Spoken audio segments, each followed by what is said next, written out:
नेहा और समीर की पहली मुलाकात ऑफिस में हुई थी। नेहा जिंदा दिल थी, हर बात पर हंसने वाली, और समीर शांत, कम बोलने वाला। दोनों की सोच अलग थी, फिर भी जाने क्यों हर दिन उनकी बातें लंबी होती गईं। दोस्ती कब प्यार में बदल गई, उन्हें पता ही नहीं चला। एक दिन समीर नेहा को एक पुरानी हवेली में लेकर गया। उसने आसमान की ओर देखते हुए कहा, अगर तुम कहो तो तुम्हारे साथ ये पूरा जीवन बिताना चाहता हूँ। नेहा की आंखें भर आईं। उसने बिना कुछ कहे बस उसका हाथ थाम लिया। प्यार बिन बोले भी समझा जा सकता है। नेहा और समीर की शादी की बातें चल रही थीं, मगर तभी समीर को अचानक कमजोरी महसूस होने लगी। जब वह डॉक्टर के पास गया तो रिपोर्ट में एक डरावनी सच्चाई सामने आई। समीर को ब्रेन ट्यूमर था और उसके पास सिर्फ कुछ ही महीने थे। समीर ने नेहा को बिना बताए खुद को दूर करने का फैसला किया। उसने कॉल्स का जवाब देना बंद कर दिया, मैसेजेस पढ़कर भी इग्नोर करने लगा। नेहा समझ नहीं पा रही थी कि अचानक ऐसा क्या हो गया। एक दिन नेहा समीर के घर पहुंची, जहां उसे सच्चाई का पता चला।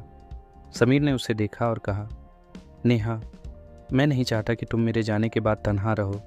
मुझे भूल जाओ। नेहा रो पड़ी। कैसे भूल जाऊं?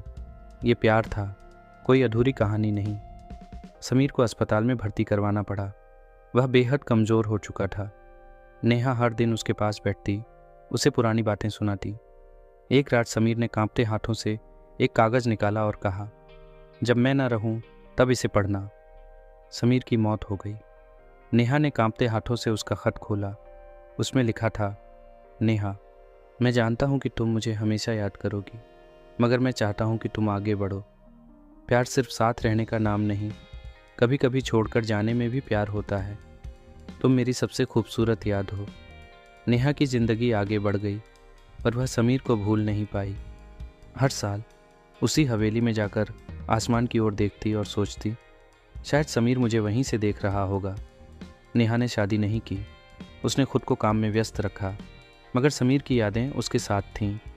वह जानती थी कि कुछ प्यार इस जन्म में मुकम्मल नहीं होते, मगर उनकी छाप दिल पर हमेशा रहती है। कई सालों बाद नेहा ने समीर का आखिरी खत दोबारा पढ़ा और मुस्कुराई। उसे एहसास हुआ कि प्यार इंसान से नहीं, उसकी यादों से होता है। समीर चला गया था, मगर उसका प्यार नेहा के दिल में हमेशा जिंदा था। एक अधूरी कहानी जो फिर भी पूरी लगती थी। कुछ लोग जिंदगी में बस एक बार आते हैं, मगर हमेशा के लिए रह जाते हैं।